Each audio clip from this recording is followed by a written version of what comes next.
আসসালামু আলাইকুম। এখন শুনবেন সংবাদ শিরোনাম। লঘুচাপের প্রভাবে দেশের বিভিন্ন স্থানে ভারী বৃষ্টি, নারায়ণগঞ্জ সহ কয়েক জেলায় জলাবদ্ধতা, সাভারে মহাসড়কে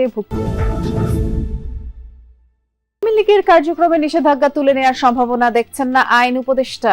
ডক্টর ইউনূসের নেতৃত্বে ফেব্রুয়ারিতে রাজশাহীতে পানির শোধনাগার থেকে পাইপলাইন টানতে কাটা পড়ছে ৭৫০র বেশি গাছ। অর্ধশতবয়সী এসব বৃক্ষ মিলছে না কাঙ্ক্ষিত ইলিশ, জলবায়ু পরিবর্তন সহ নানা কারণে কমছে উৎপাদন, জেলেদের জীবিকায় বিরূপ প্রভাব। সমসাময়িকটাও হতে সামান্য। আসসালামু আলাইকুম। এতক্ষণ শুনছিলেন সংবাদ শিরোনাম, এখন শুনবেন বিস্তারিত। বঙ্গোপসাগরে সৃষ্ট লঘুচাপের প্রভাবে দেশের বিভিন্ন স্থানে গতরাত থেকে বৃষ্টি হচ্ছে। নারায়ণগঞ্জ সহ কয়েকটি জেলায় জলাবদ্ধতা দেখা দেয়, এতে করে ভোগান্তি পোহাতে হয় বাসিন্দাদের। আবহাওয়া অফিসের তথ্য বলছে, বৃষ্টিপাত আগামী ৩ দিন অব্যাহত থাকতে পারে। সমুদ্র বন্দরগুলোতে ৩ নম্বর সতর্ক সংকেত দেখাতে বলা হয়েছে। ভারী বৃষ্টিতে সড়কে হাঁটু পানি, জলমগ্ন এলাকার বাসাবাড়িও। জলাবদ্ধতায় নাকাল নারায়ণগঞ্জের ফতুল্লার পূর্ব ইসদাইর এলাকার বাসিন্দারা। ডিএনডি প্রজেক্টের অভ্যন্তরীণ লালপুর খুলশা পুকুর পাড় সহ কয়েকটি এলাকার চিত্রও একই। স্থানীয়রা বলছেন, বছরের প্রায় অর্ধেক সময় এমনিতেই অনেকটা জলমগ্ন থাকে এসব এলাকা। কয়েক ঘন্টার টানা বৃষ্টি ভোগান্তি আরও বাড়িয়েছে। অনেকদিন ধরে আমরা কষ্ট করতেছি, এরকম ৫-৬ মাস তো হয়েছে এরকম কষ্ট হইতেছে আমাদের। যাওয়া যায় না, রাতের সময় এখন ওখানে যে আমার ক্ষতি হচ্ছে, কারণ আমাদের এই পানির কারণে কাস্টমার ওইখান থেকে আসতে পারতেছে না। মঙ্গলবার রাত থেকে মুষলধারায় বৃষ্টি নামে সিরাজগঞ্জে। শহরের এসএস রোড, ভাঙামারি, হোসেনপুর সহ বেশ কিছু এলাকার সড়ক ডুবে যায় পানিতে। চলাচলে ভোগান্তিতে পড়েন বাসিন্দারা। সিরাজগঞ্জ শহরে জলবদ্ধতা তৈরি হয়, কারণ ড্রেনেজ যে ব্যবস্থা, সেই ব্যবস্থাটা আসলে অতি নগণ্য। প্রায় মন্দিরেই আজকে পানি ঢুকে গেছে। শুধু সিরাজগঞ্জ নয়, বেলগুচি, উল্লাপাড়া, শাহজাদপুর সমস্ত জায়গায় একই অবস্থা। 9টায় খুলেছি, এখন পর্যন্ত 12টা বাজে, কোনো কাস্টমার নেই, শহরে জলাবদ্ধতা। এদিকে সাভারের শোভাপুর ও ফুলবাড়িয়ায় জলাবদ্ধতার সমস্যা নিরসনের দাবিতে ঢাকা আরিচা মহাসড়কে বিক্ষোভ করেছেন স্থানীয়রা। তারা জানান, বৃষ্টি হলেই দুই এলাকায় জলাবদ্ধতা দেখা দেয়, পোহাতে হয় চরম ভোগান্তি। প্রশাসনের কাছে ধর্ণা দিয়েও সমস্যার সমাধান হয়নি। ঘণ্টা দুয়েক পর আইনশৃঙ্খলা বাহিনীর আশ্বাসে মহাসড়ক থেকে সরে যায় বিক্ষোভকারীরা। অবরোধের কারণে দেখা দেয় দীর্ঘ যানজট।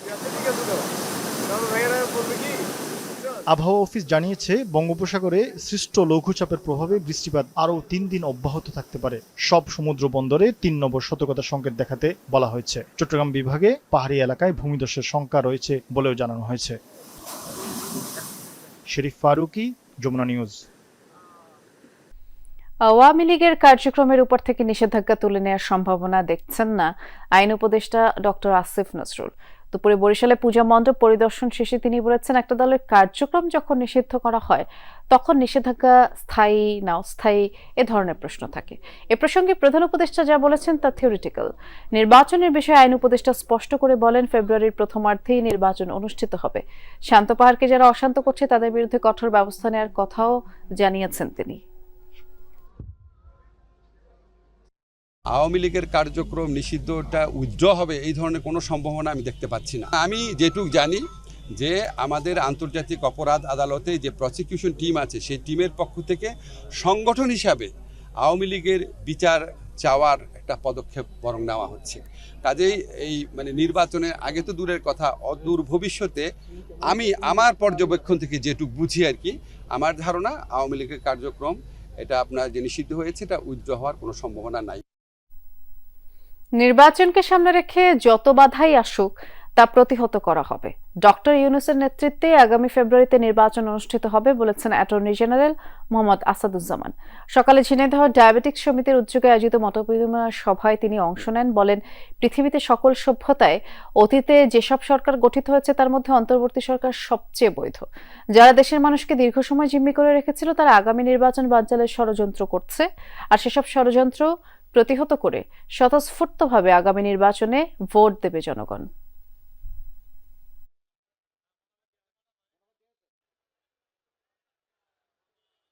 যত বাধায় আসুক না কেন, যত ব্যারিকেড আসুক, সেই পথে যত রকম কাটা ছিটানো হোক না কেন, সমস্ত বাধার প্রাচীর উত্তরে বাংলাদেশের মানুষ আগামী ফেব্রুয়ারিতে নির্বাচনের মাঠে ভোট দিতে যাবে, এটাই বাংলাদেশের মানুষের সামাজিক চুক্তি। হবিগঞ্জের লাখাইয়ে আধিপত্য বিস্তার নিয়ে দুপক্ষের সংঘর্ষে অন্তত 30 জন আহত হয়েছেন। সকালে উপজেলার মন্তুল গ্রামে এই ঘটনা। স্থানীয়রা জানায় এলাকার পঞ্চায়েত বাড়ির ফরিদ মেয়ে এবং পাশের গ্রামের নোয়াব আলীর মধ্যে দীর্ঘদিনেরই আধিপত্য বিস্তার এবং মামলা নিয়ে বিরোধ। এর জেরে দুপক্ষের লোকজন দেশে অস্ত্র নিয়ে সংঘর্ষে জড়ায়। খবর পেয়ে পুলিশ গিয়ে পরিস্থিতি নিয়ন্ত্রণে আনে। এই সংঘর্ষে ট্যাটাবিদ্ধ সহ আহত হন অন্তত 30 জন। তাদের বিভিন্ন হাসপাতালে চিকিৎসা দেওয়া হচ্ছে। এলাকায় পুলিশ মোতায়েন রয়েছে।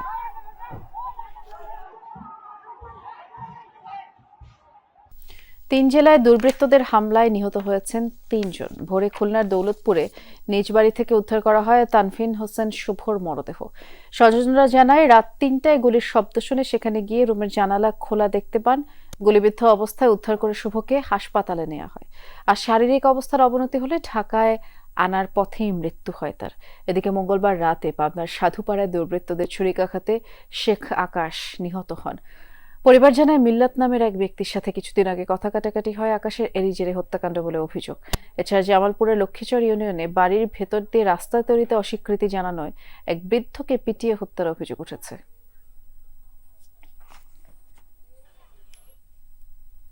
চুয়াডাঙ্গার সীমান্ত থেকে এক বাংলাদেশি নাগরিককে ধরে নিয়ে যাওয়ার অভিযোগ উঠেছে ভারতীয় সীমান্তরক্ষী বাহিনী বিএসএফের বিরুদ্ধে। জীবননগর উপজেলার বেনিপুর গ্রামের সাবেক ইউপি সদস্য রবিউল হোসেন এই তথ্য নিশ্চিত করেছেন। স্থানীয়রা জানায় সকালে বেনিপুরের ডিসপুট মাঠে কয়েকজনের সাথে বদরুদ্দিনও ছিল। এ সময় ভারতের নোনাগঞ্জ ক্যাম্পের বিএসএফ সদস্যরা তাদের ধাওয়া করে। সবাই পালিয়ে যেতে পারলেও বিএসএফ এর হাতে বদরুদ্দিন ধরা পড়ে।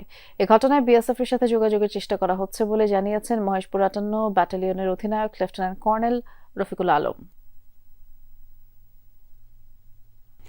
যমুনা টিভিতে সংবাদ প্রচারের পর নার্স হেনস্থায় অভিযুক্ত মানিকগঞ্জ নার্সেস অ্যাসোসিয়েশনের সভাপতিকে মাগুরা মেডিকেলে বদলি করা হয়েছে। মঙ্গলবার বিকেলে নার্সিং এবং মিডওয়াইফারি অধিদপ্তর এ সংক্রান্ত আদেশ দেয়। অভিযুক্ত শাহিনুর রহমান শাহিন মানিকগঞ্জ সদর হাসপাতালে কর্মরত ছিলেন। বদলি করে তাকে মাগুরা মেডিকেলে যুক্ত করা হয়েছে। এর আগে মানিকগঞ্জ নার্সেস অ্যাসোসিয়েশনের সভাপতি থাকা অবস্থায় এক নার্সকে অনৈতিক প্রস্তাব এবং হয়রানির অভিযোগ ওঠে শাহিনের বিরুদ্ধে। সোমবার একটি বিশেষ প্রতিবেদন প্রচার করে যমুনা টিভি। একদিন পরেই বদলির আদেশ দিল সংশ্লিষ্ট অধিদপ্তর। পদ্মা নদীর পানি শোধনাগার থেকে পাইপলাইন টানতে কাটা পড়ছে রাজশাহী চাঁপাইনবাবগঞ্জ মহাসড়কের পাশে বেড়ে ওঠা 762টি গাছ।